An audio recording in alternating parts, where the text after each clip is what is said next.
Salam. Necəsən Ruslana? Yaxşı, müəllimə siz necəsiz? Əlayam, təşəkkür. Kameranı aça bilərsən? Aha, açıram. 5 dəqiqə gözləyin də zəhmət olmasa. Tamam, tamam, məmnun. Super. Əla. Deməli belə, bu gün nəhayət həmin o intervyumuzu çəkə bilirik. Bayaqları mən liftdə qalmışdım. Onu da deyim burada billə xətir olaraq qalsın. Liftin içində çəkəcəkdim bu videonu. Əla. Deməli, bu intervyuda biz nədən danışacağıq? Biz, Ruslanadan danışacağıq. Niyə? Çünki Ruslana həm biologiyadan hansı medalı almısan və buraxılışda nəticən nədir? Onu bizə de. Biologiyadan gümüş medal, buraxılışdan da inşallah 290 plus 295-97 elə bir şey. Əla.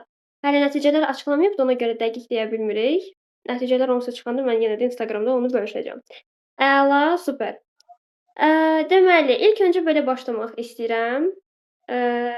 Ruslana harda oxuyur? Ruslana bir özünü bizə təqdim eləsin.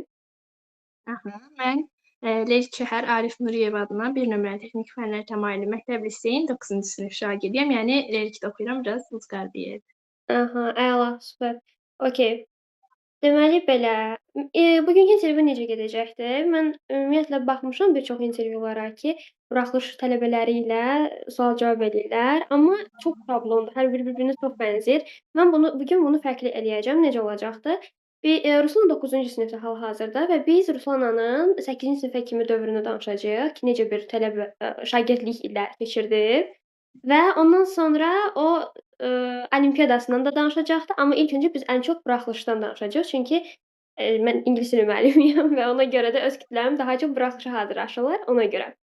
Deməli, necə bir tələbə olmusan Ruslan? Sən balacalıqdan bəri mi oxuyursan, yoxsa 9-cu sinifdə ayıldın ki, imtahan ver və başladın oxumağa? Bir dəqiqə mən Hı hı. Okay.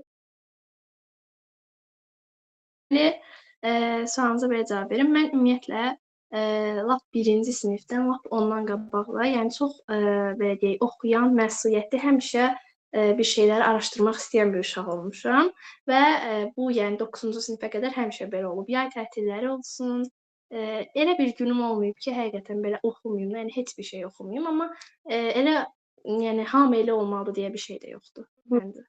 əla, super.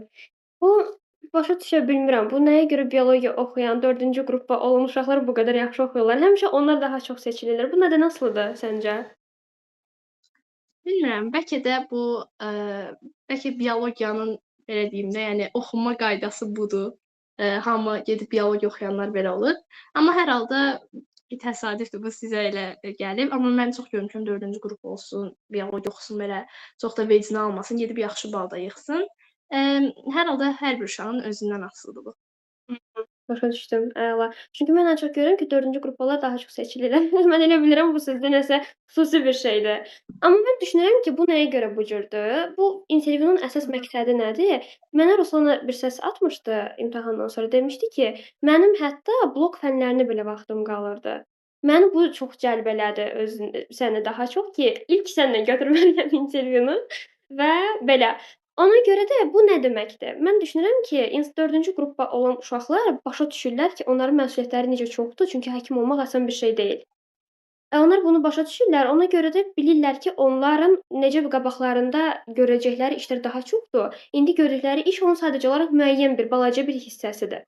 Yəni bu da nəyə gəlib çıxardır? Mən düşünürəm ki, bəzən uşaqlar gözlərində böyüdürlər müəyyən fənləri ki, məsələn, çatdıra bilmirəm, eləyə bilmirəm, ya mən zəif şagirdəm belə düşünə bilirlər. Amma mən düşünürəm ki, insanlar öz potensiallarını bəzən, hətta çox vaxt küçümsəyə bilirlər, 100% istifadə eləmirlər. 100% ehtiyac yoxdur, yəni o qədər də məncə insan özünü bir növ kasmamalıdır, belə deyək. Elə də bir şey deyil. Əla, super. Deməli, 9-cu sinif balını da söylədik. 9-dakı nəticələr necə oldu hər fənn üzrə? Deməli, riyaziyyatdan, yox, birinci ingilis dilini deyim. İngilis dilindən 100 gözləyirəm. Azərbaycan dilindən biraz az oldu məndə, 92 falan belə bir şey gələcək. Ya da 95, bilmirəm, açıqlardan. Yəni ən az Azərbaycan dilidir. Riyaziyyatdan da 100 gözləyirəm. Super, əla, mükəmməl. Sənin və mənim həmişə yaralı yerimiz olubdur. Super, əla. Deməli, gələn suallardan birisi o idi ki, neçə saat, dərsə vaxt ayırırdı və hər fənn üçün mənə çalışma texnikalarını söyləyə bilərsənmi? Məsəl üçün, Gözün önünə gətir ki, çox zəif bir şagirddir. Burada da qeyd eləyib ki, bazam çox zəifdir hər fəndən. 9-cu sinifdir. Və yaxud da ki, mən düşünürəm 11-lər də buna axıra kimi qulaq asa bilərlər bu intervyuya. Həmin o cür uşaqlara nə kimi məsləhətlərin olar hər fənn üçün? İngilis dili üçün ayrı, ingilis dilinin özü də bölünür də. Hətta bilirsən listening, reading, writing, grammar, vocabulary hər birinə belə bir-bir toxunsa nə olar? Aha. Birincisi özüm haqqında onu deyim ki, mən bazam güclü idi və yəni heç bir fənnə oturub belə saatlarla vaxt sərf etməmişəm ki, ingilis dilindən və yaxud da riyaziyyatdan, Azərbaycandan heç birində elə bir şey olmayıb məndə. Sadəcə hazırlıqda müəllimin verdiyini eləmişəm, sonra da yəni sınavlar işləmişəm, öyrənməyə çalışmışam belə. Amma əgər baza zəifdirsə, məsələn, əsasən də riyaziyyatdan bunu çox görmüşəm ki, riyaziyyatdan əgər baza zəifdirsə, uşaq çox belə deyək, əziyyət çəkəcək. Niyə? Çünki gedir toplunu işləyir, toplunda bilmədiyi şeydir. Tutaq ki, bu uşaq 3 + 4-ün 7 olduğunu bilmir. Amma orada verib tutaq ki, 3 faktorial plus 4 faktorial. Bu hələ 3 + 4-ün nə olduğunu bilmir. Qaldı ki, faktorialı bilsin. Ona görə də gərək əgər siz məsələn riyaziyyatdan zəifsinizsə, ilk olaraq başlayın. Heç kimdən də utanmaq lazım deyil məncə. Ki, biri gəlib deyəcək ki, hə bu uşaq ibtidai sinif dərsliklərinə baxır. İbtidai siniflərə baxmaq lazımdır. Lap get 3 + 4-ün 7 olduğunu öyrən, yenidən öyrən. Vurma cədvəlinə təzədən vur. Vurma cədvəlini demirəm, daha çox belə orada nə bilim birinci hansı nəmmi var idi, vurma ilə başlamalı, əgər ifadə daxilində verilibsə, sonra toplama olmalı, sonra bölmə, nəsə elə bir şeylər də var idi. Yəni birinci gedin onları öyrənin, ən başdan başlayın, riyaziyyat üçün deyirəm. Amma ingilis dili Azərbaycan dili elədir ki, yəni hardan başlanğıc götürsəz, düzdür, azı çətin gələ bilər, amma yenə də eləmək olur ingilis dilindən Azərbaycandan. Amma riyaziyyatı gərək ən başlanğıcdan ya oxuyasan, ya da ki, birinci ən aşağı bazanı gücləndirəsən. Azərbaycan dili ingilis dilindən isə, ingilis dilindən məsələn, onu Alis müəllim daha çox məncə məsləhət verə bilər. Amma yenə də deyim ki, məsələn, söz çox öyrənmək lazımdır. Söz çox öyrənmək lazımdır. Ya da hansı müəllim dərslərinə qoşulubsuzsa, zaten öyrənəcəksiniz dərsdə. Özünüz də yəni çox çalışın, topluya baxın. Əsas topluya baxıb qaydanı öyrənmək, bir də ki, çoxlu söz oxumaqdır. Listening-də, reading-də isə mənim belə xüsusi bir taktikam əslində yox idi. Deyə bilmərəm elə bir şey var idi. Məndə yox idi.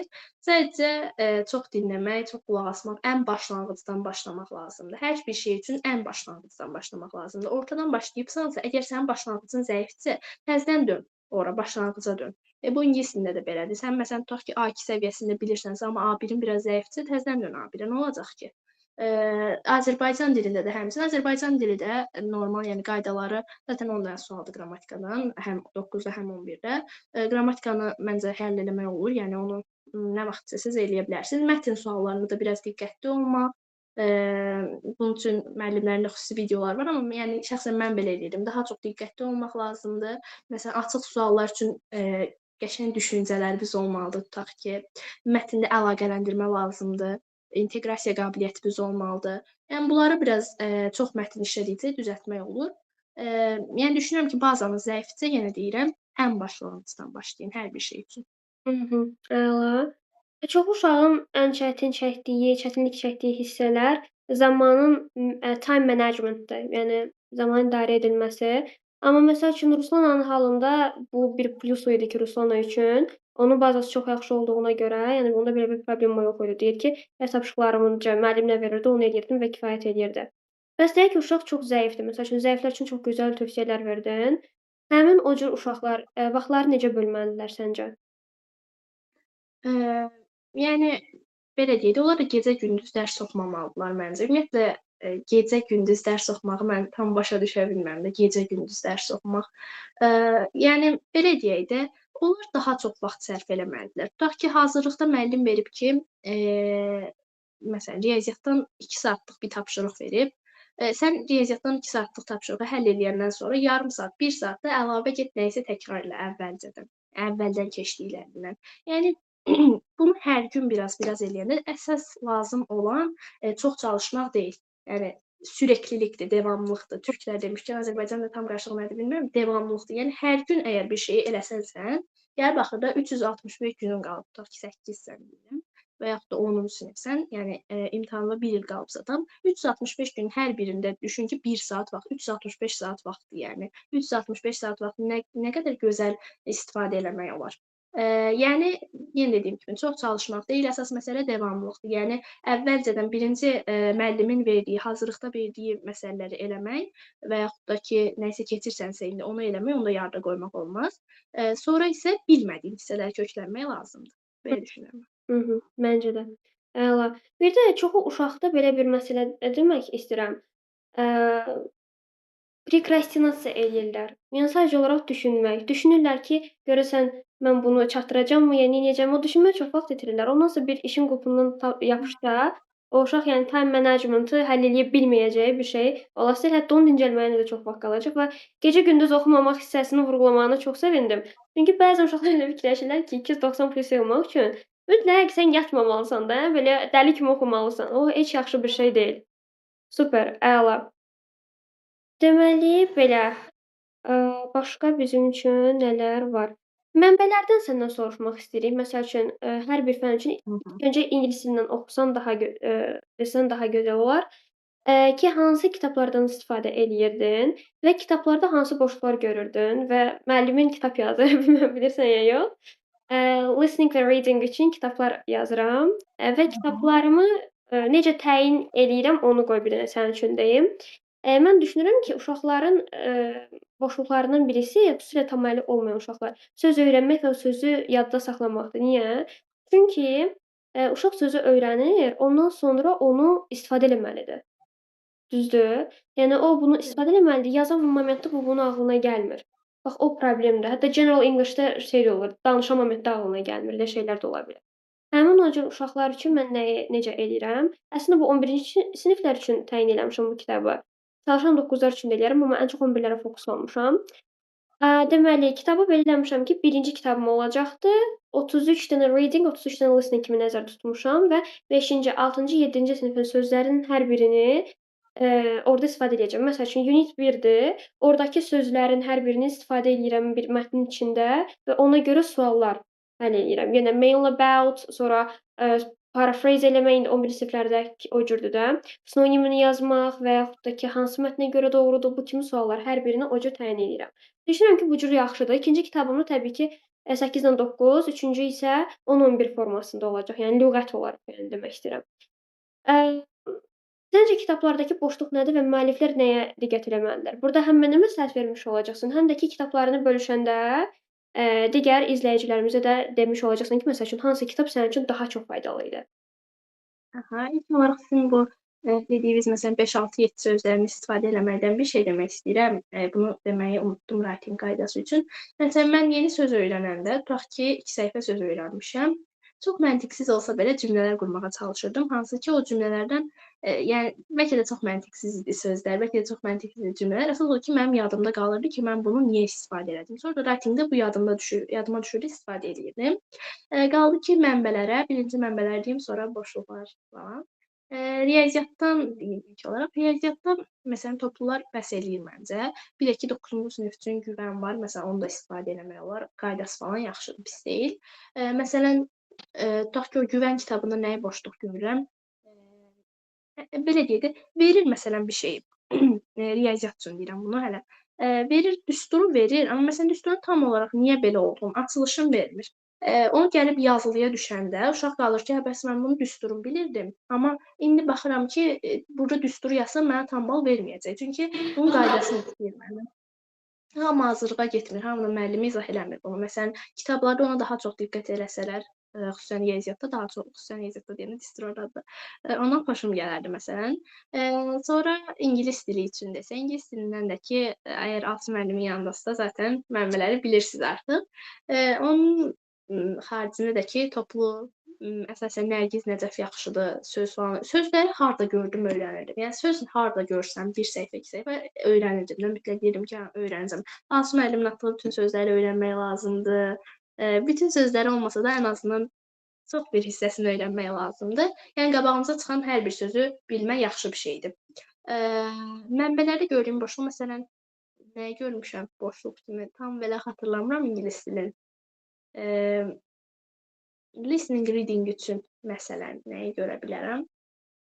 Tam belə bir şey deyə bilmərəm. Düşünməmişdim bunu heç. Sözünüzü siz bəlkə daha yaxşı bilərsiniz. Bəlkə bunu bilənlər olacaq. şərh bölməsinə falan yazarlar. Mən indi xatırlamıram elə bir şey tam.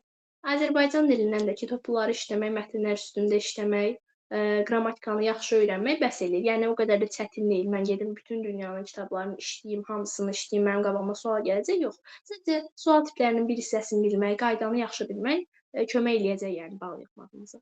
Məncə də. Ümumiyyətlə o, kitabdan bu kitaba qaçmaq dünyanın ən ağılsız işidir. Mən şəxsən mənim tələbələrim bax neçə ildir məşğulam. Heç bir zaman topludan kənara çıxmamışam, heç bir zaman. Çünki ancaq toplunu işlədirəm, daha sonra mənim seçmə suallarım olur. Uje təkrarı biz keçəndə orada seçmə suallarıca atıram nömrələri. Deyirəm ki, uşaqlar, gedin bunlarca işləyin, qabağınıza mütləq çıxacaq da. Hətta mən daha çətinlərini də atıram. Heç vaxt qabağınıza çıxmayacaq olan şeyləri ki, daha da orada dərk eləyəsiniz. Bu yaxşı bir şeydir əslində. Yəni o cür. Məsəl üçün mən heç vaxt güvən işlətməmişəm. O cür əlavə mənbələrə nə zaman getmək lazımdır? Soruşanlar olur bunlar çox. Onlara görə vurğulamaq istəyirəm. Deyək ki, siz məsəl üçün preposition-ı öyrənmisiniz, amma, topludan yenidən gedib işləyəndə bütün cavablar ağlınıza gəlir də. Bilirsiniz ki, uje hansı variantdadır. O zaman məsəl üçün gedə bilərsiniz güvənin kitablarından preposition bölməsini seçib orada ağıllı testləri işləyə bilərsiniz. Mən seçdiyim testləri ağıllı testlər deyirəm. Onları gedib işləmək olar. Çünki niyə də olmasın? Bu cür. Daha sonra gələn bir suallardan birisi də odur ki, əslində bayaqkına biraz oxşuyur, amma bayaqları bir növ podдержка vermədik də ki, zəif, şagirdlər həqiqətən də bir ilə gözəl nəticə toplaya bilərlərmi? Məsəl üçün hər, fəndən 75+ ya 90, 100 yığa bilərlərmi? Bu yenə deyirəm, uşağın özündən də asılıdır, amma həqiqətən olar. Yəni imkansız deyil də, yəni eləyə bilərsiniz. Mütləq eləyə 100%. bilərsiniz. 100% məncə də eləmək çox mümkündür. Sadəcə olaraq, açar nöqtə hardadır deyə düşünürəm. Birincisi tez başlamaqdır. Məsəl üçün mən yay qrupları açmışam. O, yəni təməli olmayan uşaqlar, adicə, çox mini sözləri belə bilməyən, listening-i tamamilə eşitməyən uşaqlar üçün bax ən gözəlidir. Lap mənlə hazırlaşmısınız belə uşaqlar, fərqi yoxdur kimlə hazırlaşın, ya özünüz hazırlaşın. Mən çoxlu belə mənbələr paylaşacağam öz kanalımda da. Mütləq, yəni bunlardan yararlanın. Çünki məsəl üçün mənim preposition videoma gedib baxsalar, ki ən çox izlənilən video prepositiondur. Çünki Azərbaycanda heç kəs izaha vermir prepositionda. Orda hansıları ki, ümumən istifadə eləmişəm cümlədə, gəldi elə onlarda düşdü. Çünki mən onları bilərəkdən qəsdən cümlənin içində istifadə eləyirdim və elə onlarda gəldi düşdü. Həm, 11-lərin 2 və 9 martda, həm də ki elə 9-larda da eynilə. Bu cür. Yəni ona görə də paylaşdığım mənbələr çox diqqətlə baxmaq lazımdır. Mən nəyisə vurğulayıramsa, onu elə belə vurğulamıram. Okay. Nədən danışırdıq sonra? Ondan danışırdıq ki, hə, əsas nöqtə ondan ibarətdir ki, key point ondan ibarətdir ki, gəlib yenidən təkrarlamaq. Mütləq şəkildə ən azı 2 dəfə təkrar götürmək lazımdır, mütləq. Götürmədinizsə uje ona biraz şübhə eləyə bilərsiniz. Bir dənə qəşəng maraqlı bir sual var. Bunun üçün mənim də əslində cavabım var, amma birinci sənin cavabını eşitmək istəyirəm. Deyir ki, mən mövzunu topludan işləmişəm. Bu cümlə demək istəyir burada, tam başa düşə bilmirəm. Hə, yəni demək istəyir ki, mən mövzunu topludan işlədim, amma ümumi sınağa gələndə çox işləyə bilmirəm. Yəni nə zaman mən əmin olum ki, mən həqiqətən bunu işləyə biləcəm? Yəni tamamilə yaxşı şəkildə bu mövzunu qavramışam. Nə zaman ondan əmin olaq? Belə bir maraqlı sual gəlir. Yəni mən topunu yaxşı işləyəndə çox vaxt düşünürdüm ki, özüm üçün deyirəm, mövzunu yaxşı bilirəm. Çünki topludan belə çox da kənar bir şey düşmür, çox da belə kosmik bir şey düşməyəcək. Amma ümumi sınaqlar da elə bir şeydir ki, o ümumi sınaqlar hər bir yerin özünün bir sınağı var da. Tam olaraq bilmirik nəyə əsaslanıb onu qoyurlar. Amma yenə də bəlkə ola bilər ki, topluda bilirsən o şeyi, amma gedib başqa yerdə bilmirsən. Yenə də orada da təbii ki də o sualları araşdırmaq lazımdır. Tam əmin olmaq üçün isə bu mövzunu bilirəm. Yenə dediyim kimi topludan, bir də OTK-dan işləmək, yəni tam əmin olmaq üçün bəsdir. Amma məndə də olurdu bəzən. Məsələn, bir sual bilmirdim, deyirdim ki, hə, mən bu mövzunu yaxşı bilmirəm. Bu o demək deyil ki, o mövzunu yaxşı bilmirsiniz. Sadəcə bəlkə o hissədə bir yaxşı bilmədiyiniz nəsə var, onu gedib təkrarlamaq lazımdır. Ya da ki, həmin bəlkə yer, sınaq tam kosmik bir şey salıb. Yəni bununla bağlı tam belə mənim xatirəm olmayıb. Deyə bilməyəcəm tam bir şey, amma hər halda belədir. Mhm. Mənim cavabım isə ondan ibarətdir ki, nə zaman əmin ola bilər şagirdlər ki, artıq onlar öyrəniblər? Mövzu sınağı deyil də, ümumi sınaq işləyəndə onlar əmin olacaqlar. Niyə? Hı hı. Çünki zaten məsəl üçün atıram, isim işləyirsiz. İsim işləyəndə artıq siz bilirsiniz ki, zaten sizdən ismi istəyir, düzdürmü? Ən çox da bu harda var? Agreement Hı hı. tutumunun o son bölməsi var, choose the correct variant. Cümlələri hansı cümlə düzdür, onu seçmək. Orda artıq siz başa düşürsüz ki, nəyi necə eləmək lazımdır. Bütün şərtlərdə, xüsusilə ingilis dilində bu cürdür. Azərbaycan dili barəsində heç nə deyə bilmərəm. Riyaziyyatla ingilis dili haqqında amma nəsə deyə bilərəm də. Ən çox da ingilis dili təbii ki də sahəm olduğu üçün. İngilis dilində belə bir şey var ki, çoxsunda 2-3 dənəsində qaydanın adını çəkər ki, choose the correct modal verb. Yəni modal sözü düzgününü seç, ya passiv seç. Hamısında nəyi verir bizə? Deyir düzünü seç və biz orada düzü seçməliyik. Bunun üçün nə etmək lazımdır? Birincisi, siz baxmalısınız orada variantlara. Görürsüz ki, pronoundur. Pronounda keçdiyiniz mövzulardan şeylər düşübdür. Siz orada pronounu işlədəcəksiniz. Qurtardı getdi. Yəni bu cür. Mən düşünürəm ki, ən gözəli möhkəm-möhkəm sınaqlara, ümumi sınaqlar işləmək. Çünki burada ən çox çaşdırır. Uşaq deyir ki, məsəl üçün, so do I, neither do I, bir də tag question-ı qarışdıran tələbələr olur. Deyir ki, məsəl üçün, mən bilmirəm ki, orada hansını işlədim. Bunun məsələsi odur ki, ümumi sınaq çox işləməlisən ki, orada artıq ona alışasan. Bir də yenə dediyim kimi, variantlara baxanda tutmaq olur. Ən çox bu ingilis dili üçün belədir. Amma düşünürəm ki, riyaziyyatda filan şərti yaxşı, çox detallı bir şəkildə verirlər deyə. Düzdür, səhv suallar olur, amma nə isə. Məsələn, 2 markda salmışdılar. Hə, bu cür. Yəni belə, bayaqları sınaqlardan da dedin. Sınaqlarda belə bir şey var ki, məsəl üçün mən öz tələbələrimə nə eləyirəm? Bu arada biz Ruslanla ilə bir yerdə və biraz break eləmişdik. Biz Ruslanla ilə keçmədiyimiz dərslər var idi. Onlar haqqında da biraz danışarsan. Hə. Ki məsəl üçün dərslər buraxırdın, amma necə hazırlaşırdın və dərsi buraxmağının səbəbi nə idi? O haqqda da danışarsan, belə bu cür. Aha, sınaqlar haqqında onu deyəcəm ki, OTK, o dilin buraxılışa sala biləcəyi və yaxud da ki, bloka sala biləcəyi, indi blok haqqında çox şey deyə bilmərəm, mənim sahəm deyil ora. Ən bərbad halını salır. Dünyanın ən çətin formatını salır, amma saldığı o format belə uşaqlar əmin ola bilərlər ki, yəni mən 70 yığan elə tələbəm olub ki, gedib orada 70 yığıb, üstümə ağlaya-ağlaya gəlib ki, müəllim mən oradan 70 yığdım da, amma gedib imtahanda 100 yazıb. Yəni belə tələbələr var. Hətta bunlardan paylaşmışam belə. Yəni ona görə də onlardan narahat olmaq lazım deyil. Ki, məsəl üçün sınaqda belə oldu. Sınağa bəzən uşaqlarda olur ki, sınağa getmirlər. Deyirlər ki, mən sınağa getmirəm. Niyə getmir? Çünki o qorxur ki, sınağa gedəcəkdi, orada az yığsa, onun motivasiyası düşəcək və davam eləyə bilməyəcəkdi. Amma düşünürəm, bəzi tələbələr də var ki, bu yaxşı bir şeydir. Hə, görür ki, orada boşluğu var və gedir hücum çəkir, o hissəsini möhkəmlədir, növbəti sınaqda daha yaxşı edir. Yəni bu cür. Sınaqlar haqqında bir şey də demək istəyirəm ki, məsələn, öz tələbələrimə təşkilini necə təşkil eləyirəm? Həm asan forması, yəni buraxılışın hər il saldığı formatda o cür də sala bilirəm. Bir də ən çətin formatını sala bilirəm. Bu da ona görədir ki, ən bərbadına hazır olmuş oluruq. Həm də ki, asan formatını, yəni reguların, imtahanda gözlədiyim forma necədirsə, o formada da salıram ki, uşaq görsün ki, hə, nəyə hazırdır bu. Yəni bu cür. Belə. Bir də onu da düzgün söylədin ki, hər kursun öz metodikası var, yəni biraz dilindən kənara çıxa bilirlər. Ona görə düzgünlərinə getmək yaxşıdır. OTK ona görə tövsiyə edirəm. Bu da bu cür. Başqa? Kitab haqqında da mənə gələn məsələlərdən birisi o idi ki, mən bir dəfə paylaşmışdım Instagramda və statusda, WhatsAppda. Mənə deyilmişdi ki, əsas məsələ odur ki, sanki müəyyən səviyyəli uşaqlar üçün təşkil edilib. Yəni təməli zəif olanda nəzərə alınmır. Onları nəzərə almağa çalışmışam mən çox. Bir də ki, dedilər ki, lüğət yoxdur. Kitabın sonunda lüğət yoxdur. Hə, bəli. Var. Nə istəyirsən? Onu nəzərə almağa çalışdım. Bir də ən gözəl tərəfi odur ki, mən kitabı yazıram, görürəm ki, indi hal-hazırda readingdən səhv neçəsini yazmışam readingin? 27-sini falan yazmışam bu cür. Biraz tənbəllik eləməsəm tez bitəcək. Çox yoruluram deyəndə onlar qalır, yadımdan çıxır onu eləmək. Mən də sizin kimi motivasiya əsiri yaşayıram bəzi uşaqlar kimi. Belə. Ona görə görürəm ki, necə artıq lüğət qurtarıbdır, bəzi sözləri artıq təkrarlayıram. Yəni bayaqları sən dedin ki, harda söz görsəm öyrənirdim. O çox gözəl bir şeydir. Çünki sən burada gördüyün söz artıq biri hazırdır. Bir şeyə oxşuyur. Bəzən tələbələr sual verirlər, səhv sual gətirirlər. Mən heç vaxt tələbələrə qışqırmıram ki, sən niyə bunu səhv yazdın? Təşəkkür edirəm əksinə.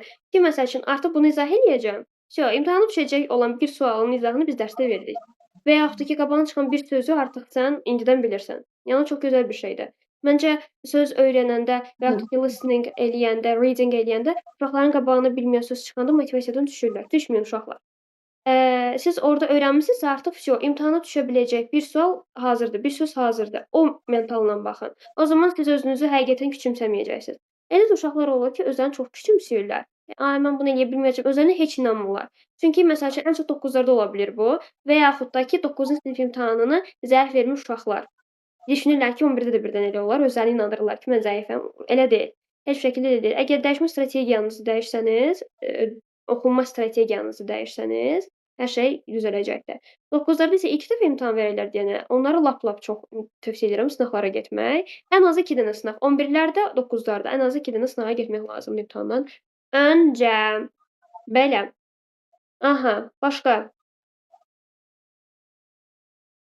Sonra bir dənə tələbədən maraqlı bir sual gəlib. Deyir ki, video dərsləri izləmək kifayətdirmi, yoxsa mütləq hazırlığa mı getmək lazımdır? Hı. Yəni bir dəqiqə özüm üçün deyim, sonra ümid eləyəcəm. Mən özüm, şəxsən video dərsi izləyərək hazırlaşa bilməzdim. Burada, yəni gerçəyi demək istəyirəm ki, mən eləyə bilməzdim bunu. Çünki mən o qədər nə disiplinli bir uşağam, nə də ki, o qədər belə, şeydən başa düşəcək biri deyiləm mən. Bəziləri elə bilir ki, hə, bu qız belə o qədər disiplinlidir, o qədər disiplinli biri deyiləm mən. Yəni, hər gün ya da ki, həftədə bir dəfə gedib mövzu izahına baxmaram, amma hazırlaşmaq olar. Yəni mümkünsüz deyil, olar. Mütləq olar hazırlaşmaq video dərslərə baxaraq. Amma necə? Məsələn, Asu müəllimə preposition izahı kimi. O videonu atmayana qədər bəlkə də çoxları preposition-ı əzbərləyəcəkdilər və bilməyəcəkdilər bunu. Yəni ki, təbii ki də mənfi tərəfləri var. Çünki müəllimlə biraz ayrı olur. Amma müsbət tərəfləri də var ki, sən özün idarə eləyirsən, öz hazırlaşmağı. Bu gün bu mövzunu keçəndə istəyirsən ki, məsələn, bu mövzunu gedib bu sınavdan işləyəsən, gedib işləyirsən. Amma yəni hazırlaşmaq olarmı, olmazmı məsələyə gələndə mütləq olar, təbii ki. Məncə də olar. Sadəcə olaraq disiplina vacibdir və dedin disiplini deyilən mən şoka düşdüm. Məsələn, çox Hə, o disiplinlidir. qədər çox deyiləm. Sadəcə yəni özümü məcbur qoyuram bir şeyə. Bir disiplinim olduğuna görə deyil. Məncə disiplin deyil o. Özümü məcbur qoyuram ki, mən bunu oxuyacam, qurtardı getdi. Disiplin olduğunu düşünmürəm onun. Okay, əla. Bəs yaxşı, sənin motivasiyadan düşdüyün vaxt olurdu sonra? Təbii ki də olurdu, çox olurdu. Bəs neynəyirdin o Motivasiyadan vaxtlar? düşdüyüm vaxt motivasiyadan düşdüyüm vaxt heç nə. Vaxtım varsa əgər oxumurdum, heç nə eləmirdim. Gedib ya yatırdım, ya başqa şey eləyirdim. Hı, Ya da ki, biologiya oxuyurdum. hı. Okay, əla. Deməli belə. Başqa görək nə var? Bəzi sualları təkrarla denən. Ha, həmin o sual. Bilmirəm, bu sualı biz cavabladıq yoxsa yox? Deyir neçə saat çalışırdı gündə? Hə, 2 saat, amma mən heç vaxt hesablamamışam ki, yəni baxmamışam heç saat. Sadəcə yayda bir dənə baxırdım ki, biraz motivasiyalı olum ki, yayda oxuyanda məsələn bu gün tutaq ki 4 saat oxudum, səhər mütləq 5 saat oxudum. Ona görə baxırdım. Yoxsa zaten bütün gün dərs oxumaqla keçirdim. Yəni gecə-gündüz dərs oxumurdum. Sadəcə hazırlıq, məşğələ falan filan. Ona görə onu hesablamağa nə vaxt olurdu, nə axıt olurdu yəni. Əla, başa düşdüm. Məncə də, çünki insan saatına baxanda, məsələn, deyək ki, bu gün 2 saat çalışmısan, amma digər gün 5 gün çalışmısan, arasında fərq ola bilər. Məsələn, 2 saat çalışarsan, çox fokuslu çalışarsan da, və çox keyfiyyətli çalışarsan. Amma 5 saat çalışırsan, arada bir telefona girdi, çıxdı çölə gəldi. O məndə olur yəni çox, mənim özümdə, nəsə hansı bir proyekt iş görürəmsə, bəzən olur deyirəm, o açdım, gedirəm yemək yeyirəm, ay yuxum gəldi, gedirəm, gəlirəm. Bəzi uşaqlarda da bu ola bilir. Belə. Ya sənin motivasiyanı saxlayırsa, sənin hədəfin olub. Əla. Bəli. Həvəsim bir də, daha çox özümü məcbur eləməyim. O hədəfi mən çox düşünmürdüm ki, hə, bunu eləsəm belə olacaq, nəticəm yaxşı olacaq amma daha çox məcbur eləyirdim özümü. Başa düşdüm. Görək elə başqa nə kimi bir sual var?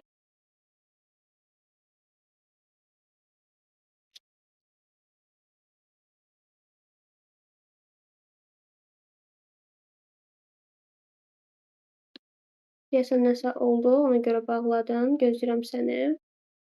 Mən burdayam. Aha, okay. Dərs eləyəndən sonra bəzi uşaqlar özlərini overwhelmed hiss eləyirlər. Sanki belə eee, hər şey üstlərinə gəlirmiş kimi. Deyir ki, həmin vaxtlarda necə dincəlirdi Ruslan, nələr eləyirdi? Aha, mən biraz kameram bağlı ola bilər. Okay, okay, no problem. Aha, necə dincəlirdim? Yəni belə çox da kosmik bir dincəlməyim olmayıb. Mən heç nə bir telefona baxmışam, zad eləmişəm, həyətə düşmüşəm. Yəni çox dərs oxuyanda çox sevinirdim bir də. Dərs oxumaqdan belə çox necə deyim, ləzzət alırdım da. O oxuyandan sonra nə qədər oxudum, mən çox sevinirdim ona. O biraz, yəni belə deyək, o overwhelmed hissini aparırdı. Bir də ki, həyətdə gəzmək, nə bilim, evdəkilərlə danışmaq falan. Çox da belə, yəni bir şeyim yox idi ki, xüsusən gedim bunu eləyim, bu mənim, yorğunluğumu aparsın. Okay. Özü də qeyd eləmisən ki, sən ucqar yerdə qalırsan. O cür tələbələr də var, mənim yanıma gəlirlər. Deyirlər ki, məsəl üçün yaşadığımız yerdə öyrədə biləcək bir müəllim yoxdur, elə bir imkanlarımız yoxdur. Mənə belə maraqlı gəlir ki, hələ də o cür yerlər var. Maraqlı. Deməli, Yəni belə çox da, ucqar bir yer deyil, amma, yəni çox da belə bilinəcək bir yer də deyil də, başa belə deyim. düşdüm. Maraqlı. Əla. Bir dənə, məzundur, belə bir sual verib ki, eee özü 2-ci ilinsinə qalır. Məzun olaraq 2-ci ilidir. Bir növ 11-ci sinifdə 1, 11-ci sinifdən sonrakı il 1, bir dəfə də 1-ci qalır. Hə, deyir ki, belə bir sual verir ki, geri dönsə, yəni vaxtını geri apara bilsə, nəyi dəyişərdi özündə? Yəni belə birisinə necə bir tövsiyə vermək istərsən? Biraz əslində 9-cu sinifsən, amma mən düşünürəm ki, bu suala cavab verə biləcək birisisən. Çünki bir dəqiqə bunu belə eləyim. Çünki məncə çox maraqlıdır ki, deyirdin ki, blokada vaxtım qalır. Ona görə düşünürəm ki, həm də ki, kifayət qədər də yaxşı bir nəticə göstərmisən. Məsəl üçün, mən Ruslanla əslində, biz çalışanda heç mən onu 9-cu sinif kimi nəzərimdə tutmurdum. Elə bilirdim 11-ci sinifdir. Yəni elə düşünərək. Çünki həqiqətən potensialı olan bir uşaqdır. Ona görə düşünürəm ki, belə bir şəxsə də fikirlərini bildirəsən. Bu sualı bir 11-ci siniflərə də, bir dənə də məzunum var, onunla da intervyu eləyəndə, bu sualı ona verəcəm, çünki maraqlıdır. Hər halda mən tətillərdə çox, belə deyək də, istirahət eləyirdim. Məsələn, onu dəyişmək istəyərdim. Orada daha çox oxuyardım, bəlkə daha çox söz öyrənərdim. Başqa da ki, bir də çox düşünmək, overthinking. Hə, onu da aradan qaldırmaq istəyərdim. Çünki adam imtahanı verəndən sonra o qədər belə boş gəlir ki, niyə, elədim falan. Amma belə çox da geriyə dönmək istədiyimdə söylənəməz. Başa düşdüm. Məncə də, çünki çox yaxşı yerdəsən məncə, olduğun yer gözəl bir yerdir. Əla.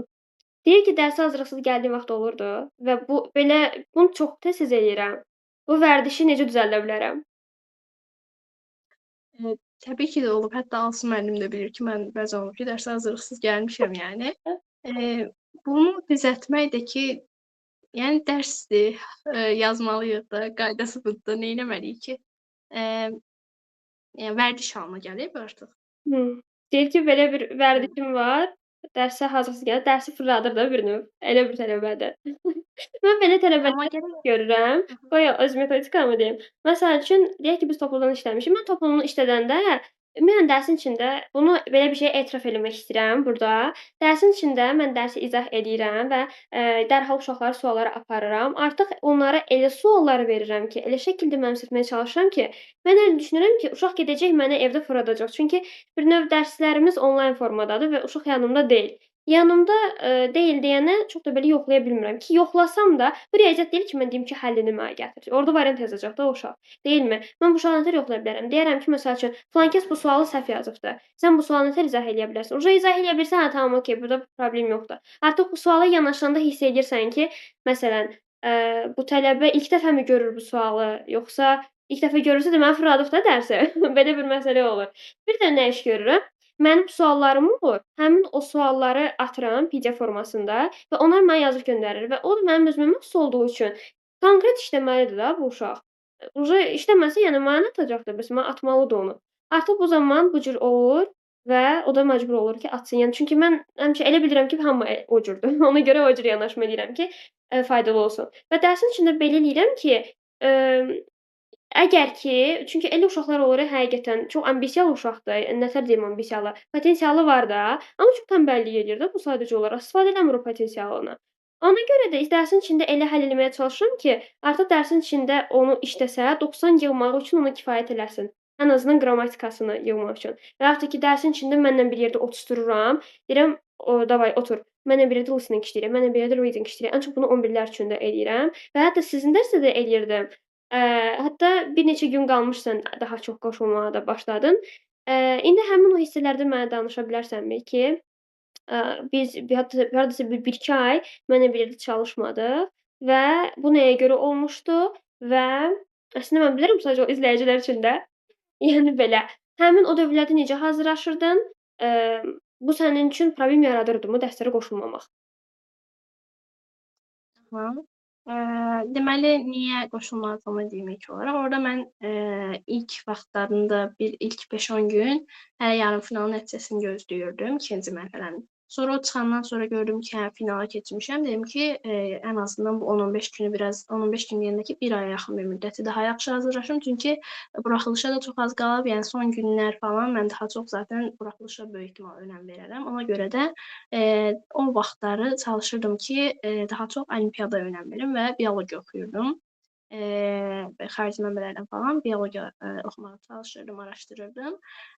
Qoşulmamaq əslində mən düşünürdüm ki, əgər belə qoşulmasam vaxtım daha az gedəcəkdi, yəni daha çox vaxtım biologiyaya qalacaq deyə düşünürdüm, amma yox, əksinə. Məsələn, onu tutaq ki, işləyirdim NAUNU oxuyurdum, sonra gedirdim, bir də onun testini işləyirdim, səhvlərimə bir-bir baxırdım, özüm anlamağa çalışırdım. Düzdür, mənim anam da ingilis dili müəllimdir, amma yenə də yəni biraz təbii ki də problem olurdu. Amma dərslərə qoşulmaq təbii ki də problem olurdu. Amma yenə də mənim özümün də onda biraz fərqli bir şeyə yönəldiyim üçün elə də şey saymıram ki, belə necə deyim, kaş qoşulaydım o vaxtda. Yəni ola bilər ki, olmuş ola bilər elə. Başa düşdüm. Yəni zaten bu əslində dərsə qoşulmamaq və olimpiyadaya bu cür, məsuliyyətli yanaşmağına görə şərait yaratmısan özünə. Əslində gözəl bir şeydir. Amma məsələn, həmin o uşaqlar üçün gözəldir ki, bazası var. Sənin bazan var idi, artıq narahat deyil idin ingilis dilindən və yaxud da ki, digər fənlərdən. Eynən, o formada. Amma, yəni bu sözü ona gətirmək istəmirəm ha ki, birdən izləyicilər elə başa düşərlər ki, bazası olmadan 100 yığmaq, mümkünsüzdür. Yəni çox artıq vsyo da qurtardı getdi. Yəni mən 70-lərdə, 60-larda bir şey alacağam. Elə bir şey deyil uşaqlar. Əgər ki, yəni 1 iliniz qalıbsa, düzgün şəkildə işləsəniz və vaxtında işləsəniz, hər bir şeyi birə-bir eləsəniz mümkündür. Amma artıq bazası olanda insan artıq rahat olur ki, hə, okeydir, mən bunu həll eləyə biləcəm. İnsanda o özgüvən ola bilər. Bazan olmayanda özünə o cür güvənə də bilmirsən. Həm mental olaraq, həm də ki, real olaraq. O mümkün deyil axı. Aha, əla. Burda indi bir dənə özüm üçün hazırladığım sual var. Alsu müəlliməni harda tanıdın? Gözü görüm Hə, açım. tamam. Hə, indi davam eləyir. Hə, sualım o idi ki, mənim yazıq sualım. Sualım ondan ibarət idi ki, Alsu müəlliməni niyə seçmisən və mənlə harda tanış oldun? Məni seçməyində o, nə rol oynadı ki, gəldin mənim yanıma? Aha. İlk olaraq onu deyim ki, belə sizin səhifəniz qabağıma çıxmışdı Instagramda. Orada belə editlər falan çox xoşuma gəldi. Bir də nəticələri açdım, nəticələri görürəm, çevirirəm 100, 90, nə bilim nə. Xoşuma gəldi nəticələr. Sonra takib aldım, belə baxırdım. Belə bəzən açıb baxırdım falan filan. Sonra bir dəfə storydə gördüm ki, bizim bir rayondan bir qız var. Mənim də tanışımdır, belə yaxın bir dostumdur da. Gördüm ki, onu qoyubsuz ilk avqust qrupuna. Mən də onda başqa bir müəllimlə deyəsən hazırlaşırdım. Nəsə elə bir şey vardı, amma heç ürəyimə yatmırdı da. Dedim, yox, bu deyil də yəni. Nəysə sonradan gördüm ki, dedim ki, ümidimi də kəsdim ki, artıq təzə qrupu da açdı müəllimə, daha yeni qrup açmaz. Mən öz yoluma, müəllim də öz yoluna qurtardı. Sonra gördüm ki, bir də sentyabr ayında yenidən bir qrup açıbsınız. Ora qoşuldum. Yəni əsas belə deyək, etken olmuşdu ki, editlərimizin qəşəng olması, bir də nəticələrimizin qəşəng olması. Ay, çox təşəkkür eləyirəm, çox təşəkkür eləyirəm. Əla. Deməli, editlər bu qədər, necə deyirlər, attractive imiş ki, sizi cəlb eləyib. Maraqlı. Üstündə çox möhkəm duracaqsınız. Super. Deməli, biz bu arada Ruslan ilə başlamışdıq 2024-cü ilin sentyabrın 10-u, həmin o gündə başlamışdıq. Tamam. Hə. Axşam saat 20:00. Tamam. Belə Aynen. həmin o saatda idi dərsimiz. Bu da bu cür. Başqa nəsə bir sual vermək istəyirəm. Məncə buraxılışla ibarətdir. Buraxılış çürütdü məncə. Məncə bir şey qalmadı burda. Tamam. Imm, aha, super. İndi isə səninlə biraz biologiya haqqında danışaq. Olimpiada nədir ay Ruslana? Ya da, yəni ümumiyyətlə bunu deyirik ki, dil imtahanı ilə bağlı Dövlət İmtahan Mərkəzinin imtahanı elə bir imtahandır ki, orada orta səviyyəli bilik səviyyəsinə malik, yəni orta bilik səviyyəsinə malik hər bir uşaq gedib hər hansı bir ixtisasa universitetə qəbul ola bilər. Amma olimpiada xüsusi istedadlı uşaqları fərqləndirmək üçün Respublika tərəfindən, Azərbaycan Respublikası tərəfindən keçirilən, Elm və Təhsil Nazirliyi tərəfindən keçirilən bir, necə deyim, müsabiqə kimi bir şeydir, olimpiadadır. Respublika Fənn Olimpiadası gedir. Mən, indi danışım necə oldu ki, gördüm Onu da onu. qeyd edeyim ki, 8 dənə fənn var. 8 fəndi qabaqcadan sayaq. Azərbaycan dili, ədəbiyyat ikisi bir gedir.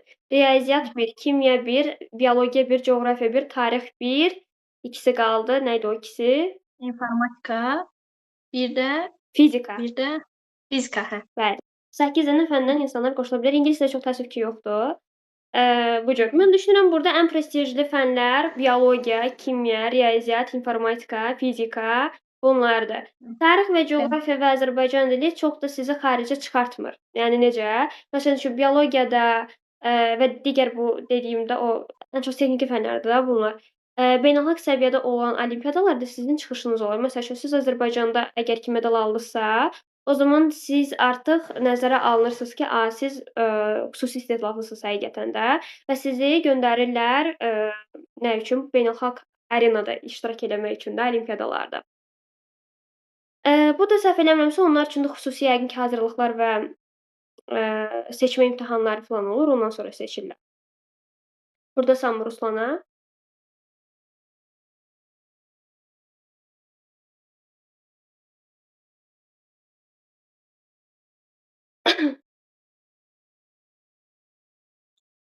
Aha. Həmin o cür, yollar olur. Biraz o International Olympics ora gedən yoldan biraz danışdım. Sənin bu biologiya olan marağı neçənci sinifdən bəridir? Və ilk dəfə sən 8-ci sinifdə finala getmişdin. Sənin maman mənə zəng eləmişdi. Demişdi ki, mənim qızım, yəni oxuyan uşaqdır və, finalda sadəcə bir neçə dənə baldan kəsilib. Mən olimpiadalarla çox yaxından tanış olduğum üçün, mən bildim ki, yəni bu uşaqla biz 100 yığa bilərik və həqiqətən də o cür də oldu. Özün doğrultdun. Bu cür. Ona görə də mən bilmək istəyirəm ki, səndə bu necə yarandı? Çünki olimpiada neçə illərin hazırlığını tələb eləyir. Bu haqda bizə bir məlumat verə bilərsənmi? Aha, ilk olaraq mən əslində biologiya yox, tibb sahəsinə maraqlı idim. Yəni onun da səbəbi o idi ki, yaxınlarımda belə qohumlarımızdan həkim falan çoxdur. Onlar mənə həmişə, yəni uşaq vaxtından belə, boynuma qoymuşdular ki, böyüyəndə həkim olacaqsan. Mən əvvəllər dedim ki, bu mənim boynuma qoyublar, amma sonra gördüm ki, yox, mən həqiqətən də həkim olmaq istəyirəm yəni. Sonradan isə 6-cı sinifdə ilk dəfə biologiya keçdikdə deyəsən elə idi, hə. 6-cı sinifdə ilk dəfə biologiya keçəndə heç xoşuma gəlməmişdi biologiya fənni. Ümumiyyətlə belə məktəb materialında 6-cı sinifdə, xoşuma gəlmirdi. Sonra isə 6-nı bitirəndə artıq 7-də biologiya ilə məşğul olmağa başladım. Biologiyadan bir müəllim var idi, onunla hazırlaşmağa başlayırdım. Çünki, yəni məktəbdə öyrəndiklərimi belə tam olaraq, necə deyim, izah falan çox da ala bilmirdim məktəbdə yaxşı. Ona görə də bir müəllimlə hazırlaşmağa başladım. O da ki, belə necə deyim, 7-də yəni dimə falan hazırlaşmırıq ki, 11-də idik. Sadəcə belə mövzuları öyrənirdim, soruşurdu məndən, o tip bir şey idi. Sonra 7-ni bitirəndən sonra, 8-də artıq 7-ci sinifdə bu arada mən, o vaxtı da Respublika fənn müsabiqəsi var idi, orada iştirak eləmişdim. Olimpiadanın bir qat, bir pillə, mən belə 5-6 pillə aşağı bir şeydi, daha, müsabiqə səviyyəsində bir şeydi də, yəni. 7-ci siniflər üçün keçirildi, səfər məncə 5-6-7-də idi. Orda 25 dənə məntiq, 25 dənə də kimya sualı olurdu. Mən kimyadan getmişdim. Kimyaları hər iki mərhələdə 24-24 yazmışdım, bir səhvim olmuşdu, amma məntiqi korlamışdım. Ona görə də finala keçə bilmədim, 0 nöqtə neçəsə balla. Sonra dedim ki, yox, mən 8-də mütləq gərək olimpiadada gedim, nəsə bir nailiyyət əldə eləyim. 8-də də olimpiyadaya getdim. Çünki 7-də biraz pis olmuşdum ona görə. 8-də də olimpiyadaya getdim. Orada da biologiyadan hazırlaşırdım yenə. Amma mən biologiyanı gərək xarici, materiallardan daha çox oxuyardım. Çünki olimpiyada yerə düşür. Xarici materiallara önəm vermək falan lazım idi. Mən yenə də məktəb materialı oxuyurdum və elə də getdim. Amma yenə də finaldan kəsildim. 0 nöqtə neçəsə balla. 1 balla daha doğrusu. Ya da hə, elə bir şey idi. Tam yadımda deyil. Kəsildim. Yəni ondan sonra dedim ki, mən 9-da gərək mütləq yer tutum. Çünki çox istəyirdim. Yəni çox belə o necə deyim, bəlkə də bir prioritet deyirlər, səhv eləmirəmsə, elə bir şeydir. Bilmirəm tam bir addır, bir tituldursa, nədirsə xoşum gəlirdi onun olimpiyada qalibi adına. Və dedim ki, 9-da da hazırlaşacağam. Artıq 9-da yəni təmiz bir müəllimlə hazırlaşmağa başladım. Təmiz bir müəllim deyəndə, yəni tam olaraq hazırlaşmağa başladım. Dedim ki, mütləq şəkildə mən gərək yer tutum və əsasən olimpiyadada analitik məntiqdir lazım olan. Yəni şagird imtahan anında nə edəcək, nə cavab verəcək, nə etməyi planlayacaq. Çünki hər şey sənin əzbərlədiyin, öyrəndiyin şeylərdən düşmür. Daha çox məntiqi önəm verirlər biologiyada. Yəni mən öz fənnimi söylesəm, biologiyada belədir.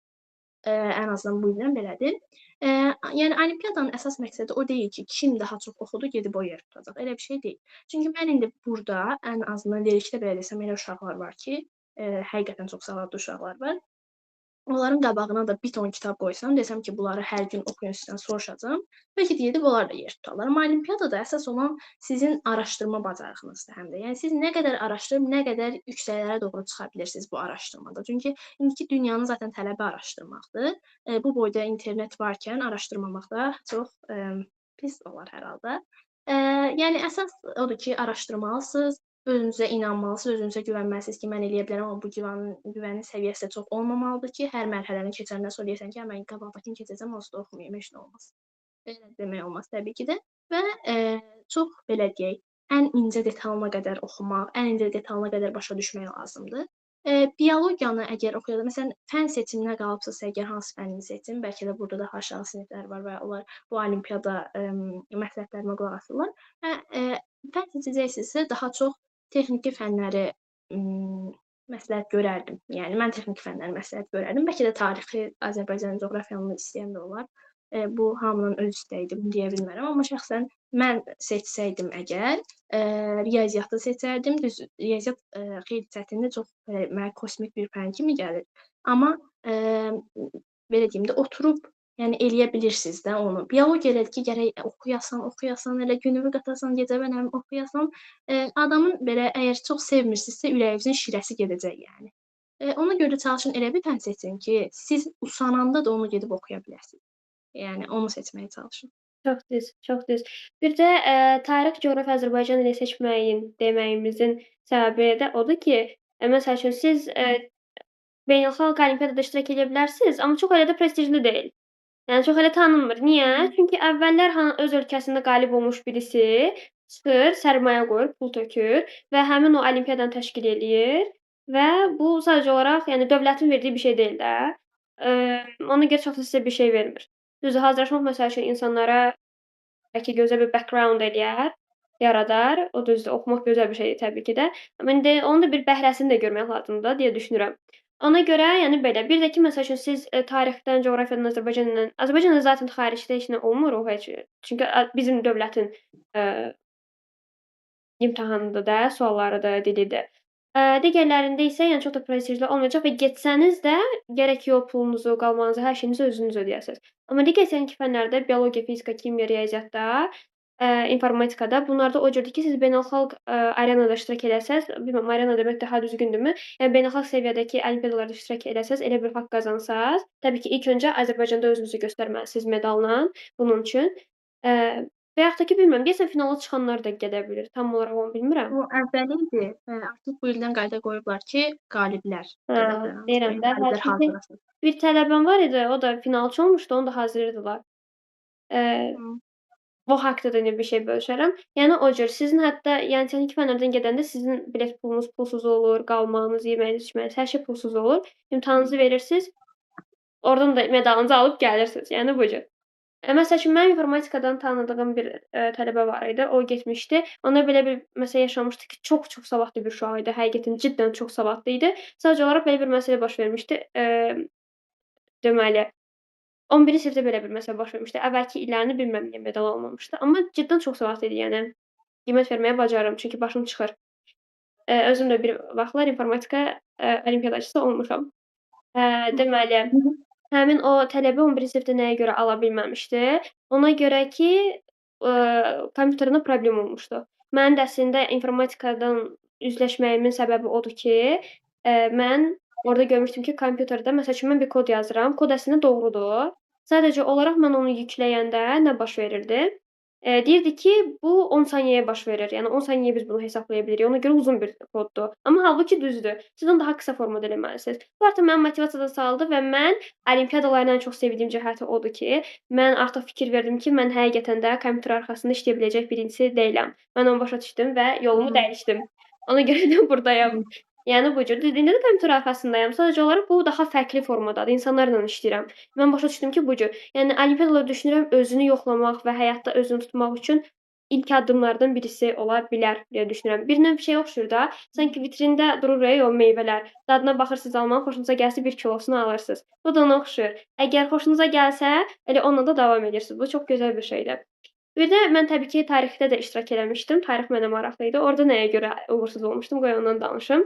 Əslində çox özümü uğursuz hesab eləmirəm. Medal almamışam da, onu deyim. Məsələ o idi ki, birincisi, mən beynəlxalq, yerlərdə iştirak eləməyə özümə daha çox layiq bilirdim, amma bu tarixdə mümkün deyil idi dediyim kimi, bayaqkı səbəblərə görə. Çünki bir şey almısan qarşılığında və sadəcə olaraq pul tökməlisən də, yəni. Deyirlər ona, gözlə görüm. Nə deyirlər? Siçan deyirlər yəqin ki ona, krısa. Bəlkə elə birisi kimi görünə bilərəm, amma heç sevmirəm yəni elə şeylər. Məncə dəyməz. Çünki həqiqətən də dəyməz. Çünki qarşılığında bir şey almırsan. Bu cür. Ona görə də biraz o məni motivasiyadan salırdı. Bir də çalışma stilim düzgün deyil idi. Məsəl üçün burda nəyə görə, həm də Ruslananın olimpiyadasını bildiyim üçün buna da vaxt ayırıram. Çünki, bilmirəm biologiyadan və yaxud da ki, olimpiyada haqqında YouTube'da danışan varmı, amma bilirəm ki, çox az mənbə var. Mənim dövrümdə vapşe, yəni heç danışan yox idi bu haqda. Ona görə düşünürəm ki, buna çox vacibdir burda da danışmaq. Bir də, Ruslan, səndən nəyi xahiş eləyəcəm? Olimpiadaçılara dəstəkli bir şey var Azərbaycanda, mən bunu bilirəm və həmin Bəli, o qruppanın mən də linkini zəhmət olmasa mənə atarsan ki, mən bu videonun açıqlama hissəsində qeyd eləyim. Dediyim kimi, baxın, mənbə yox idi. Mənim dövrümdə də vapşe yox idi. Məsələn, siz şanslısınız ki, belə bir video var, Ruslana burdadır. Yəni bu cür maraqlıdır deyə düşünürəm. Emm, azca da olsa bu haqda danışdıq, çalışma stili və sair. Həmin o qruppalara daxil olub, orada hətta olimpiyadaçıların özləri belə var. Olimpiyadaçıların özləri belə dərs deyirlər. Mən çox məsləhət bilirəm. Hansısa bir müəllimlə deyil də, öz olimpiyadaçı ilə əgər ki, təbii ki də izah elədiklərimi başa düşürsünüzsə, çünki ola bilər ki, insan savadlı ola bilər, amma sözünü izah eləyə bilmir. Belə şeylər də baş verə bilər. Əgər ki, izah xoşunuza gəlirsə, onlarla hazırlaşa da bilərsiniz deyə çox tövsiyə edirəm. Mənim dövrümdə olsaydı, mən bunu hökmən eləyərdim. Bir də bir şey deyim. Mən bunu deməyi unutdum, bəlkə də bilmirəm, tam da yadımda qalmadığı üçün deməyi bilmirəm.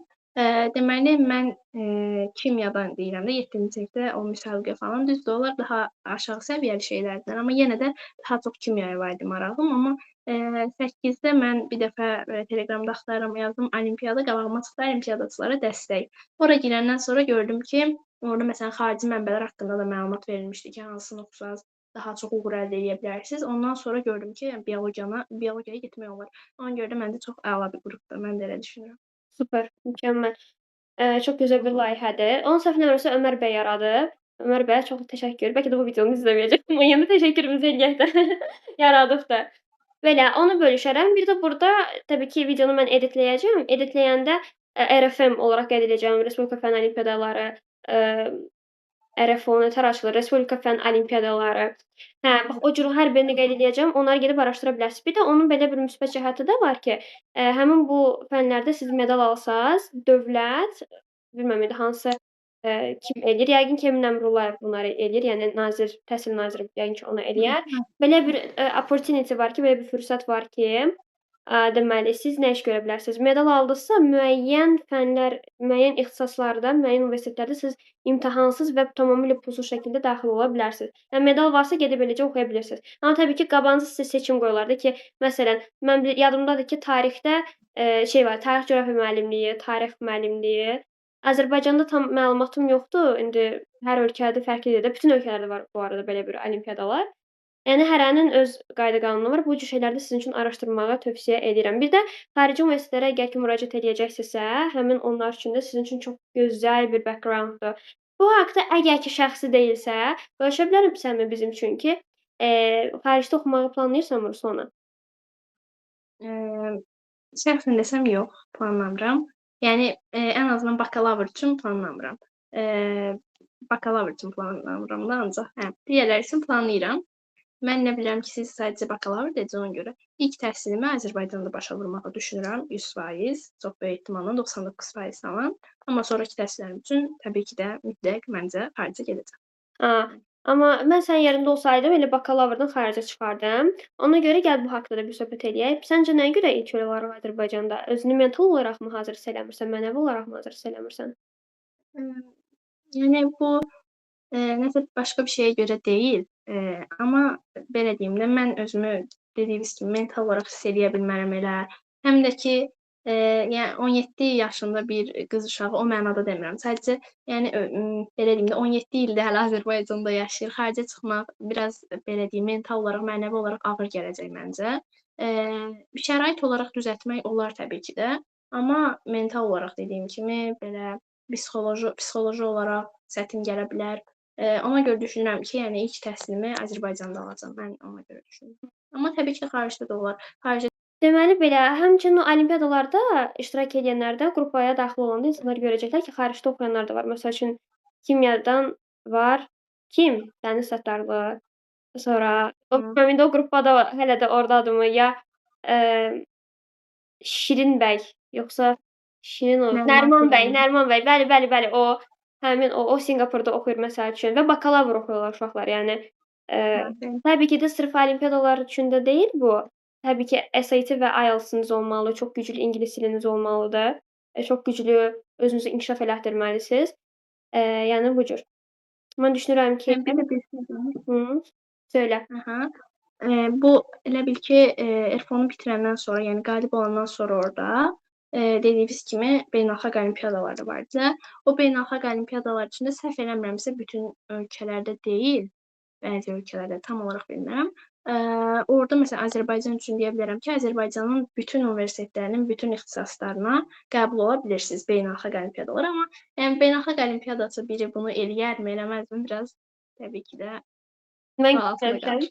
qalır. Mən görməmişəm ki, beynəlxalqda olsun, xaricdəki o şəraiti görsün və Azərbaycana gəlmək istəsin. Çünki, universitetlər haqqında əslində məsəl üçün mən Azərbaycanda təhsil almamışam uşaqlar bu arada. Mən Azərbaycan universitetləri bilmirəm və, mənim amma məsəl üçün Bakı dövlətdə, Azərbaycan dövlət Dillər Universiteti səhv eləmirəmsə, adı bilmirəm tam olaraq necə gedir. Dillər Universiteti, yəni belə qısaca deyə bilərəm. Orda təhsil alan, sonra Gəncə dövlətdə təhsil alan ingilis dili müəllimləri var, hansı ki məndən dərslər alırlar. Məndən tövsiyə istəyənlər var ki, müəllimə siz haranı tövsiyə edirsiniz ki, biz gedək universitet olaraq oxuyaq, haranı seçək? Mən bunu çox deyə bilmirəm. Ona görə də neyləmişdim, mənim Instagramda önə çıxanlar hissəsi var. Universitet adı yazmışam ora. Ora gedib baxa bilərsiniz ki, məsəl üçün Bakı dövlətdəki uşaqlar nə deyir? Dillərdəki nə deyir? Yəni orda hər birini bölüşmüşəm. Yəni onların dediklərinə əsasən siz öz seçimlərinizi eləyə bilərsiniz. Ən azından ingilis dili üçün yəni deyirəm də, başqa fənlərdən təbii ki heç bir, məlumatım yoxdur. Yəni yaxşıdır geri dönüş almıram açığı. Ona görə də Azərbaycan universitetləri haqqında bir şey deyə bilməyəcəm. Bu cür. Ruslana, sənin söyləmək istədiyin başqa bir şey varmı ki, bu intervyunu belə bitirək? Və yaxud da ki, bayaqdan demək istədiyin, amma məsəl üçün hansısa bir sualda görmədin onu, amma sən onu demək istəyirsən. Elə şeylər varsa buyur. Əslində yox belə bir şey, amma son olaraq özümlə bağlı onu deyim ki, özümlə bağlı. Deməli, yəni yenə də deyirəm, mənim blok fənlərinə belə əgər istəsəm vaxtım qalardı. Vaxt məsələsi yox idi. Həm də ki, onu da deyim ki, yəni 1 il çalışdım. Avqustdan başlamışdıq da, deyəsən avqustdan başlamışdıq və başqa bəzi fənlərə də. Avqustdan bəri indiyə qədər çalışdım və artıq 5-6 gündür ki, boşam, heç nəyim yoxdur. Yəni onu da deyim ki, insan əziyyət çəkəndə onun qarşılığını alır. Ona görə də heç vaxt, yəni yorulsaq belə yenidən davam eləmək lazımdır. Axırında çünki bizi çox gözəl bir hədiyyə gözləyir. Belə burdan hazırlaşanların hər birinə də uğurlar arzulayıram. İnşallah hər biriniz bütün əziyyətinizin qarşılığını alarsınız. Hər şey də istədiyiniz kimi ürəyinizcə olar. Super, təşəkkür edirik. İzləyicilər adına sənə çox təşəkkür edirəm. Çünki bu çox belə, gözəl bir şeydir. Çox caring and sharing bir şeydir. Burada bu arada biz ingiliscə bir neçə sözlər istifadə elədik. Onları belə qıraqlarda yazacağam açıqlaması ilə ki, uşaqlar həm də burdan sözlər də öyrənsinlər. Sadəcə olaraq bir intervyu söhbət kimi olmuş olmasın. İstəyənlər söz də öyrənərlər burdan. Belə maraqlı bir şəkildə. Sən mənə intervyudan burdan çıxandan sonra nə atarsan çox xahiş eləyirəm. Bir, o 2-ci yer deyəsən aldın. Onu SS-ini mənə atarsan, ki, burada paylaşaq uşaqlar üçün. Mənə çox maraqlı idi məsəl üçün ki, insan orada yer tutanda o necə görünür? Mənə elə şeylər maraqlı idi və həmin o cür uşaqlar necə olurlar, onlar necə düşünürlər, onlar belə wow, dahidirlərmi, yoxsa necədirlərmi? Mənə çox maraqlı gəlirdi. Ona görə də mən inanıram ki, bu cür izləyicilərimiz yenə də var. Heç vaxt uşaqlar o cür fikirləşməyin deyə tövsiyə eləyirəm. Yəni özünüz də o uşaqlardan birisiniz. Yəni görürsüz ki, Ruslanın da həqiqətinkindən gözü var, 2 dənə qulağı var, bir dənə beyni var və o da bunu eləyibsə, siz də bunu mütləq eləmək mümkündür. Bu cür. Belə. Başqa nəsə demək istəyirəmmi? Yox. Bir onu atarsan, bir də olimpiadaçılara dəstək, ümumi qrupların linkini oradan xahiş elə, ya götür, bizə at. Yəni sadəcə o biologiya olmasın da, digərlərində də uşaqların əli çatsın. Aha, o cür onları da qeyd eləyərik. Biologiya üçün bir də mənbələr qeyd eləmək istərsənmi? Hansı xarici mənbələrdən oxuyurdun? Bir kitab adları da qeyd elə yekunlaşaq. Biologiyadan xarici mənbələr əslində o qrupda da var. Yəni girsəz Drive-da Mətin müəllim, Mətin Muradlı, orada kifayət qədər, istəməyəcəyiniz qədər qəşəng kitablar paylaşıb. Amma fundamental olaraq Respublika Fənn Olimpiadası üçün məncə Campbell kitabı var, PDF-lər yerdən tapa bilərsiniz. Həmçinin Türkiyədən də ala bilərsiniz. Məsələn, mən almışam. Life kitabı var. Onların adlarını mən sizə atarım, yazar sonra.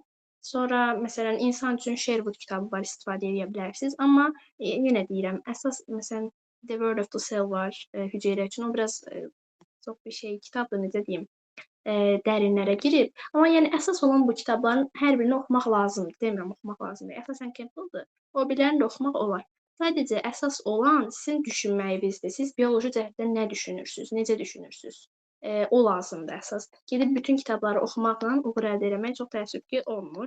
Əsas həm sizin düşünmə bacarığınızdır, necə düşünəcəksiniz. Təbii ki də o nəzəri bilikdə yerində. Ona görə də həmişə oxuyanda çalışın ki, özünüzə sual verin. Falan şey olsa necə olardı? Bu şey olsa necə olardı? Həmçinin o mənim dediyim kitabların məncə çoxunun yanında belə bir şey verəndən sonra qəşəng məsələlər verir. Elə bilirsiniz ki, həkimdir. Həkimsiz daha doğrusu, ya da ki biokimyacısınız, elə məsələlər verir ki, siz onları həll edəsiniz. Belə beyin gimnastiyi deyirlər, elə məsələlər.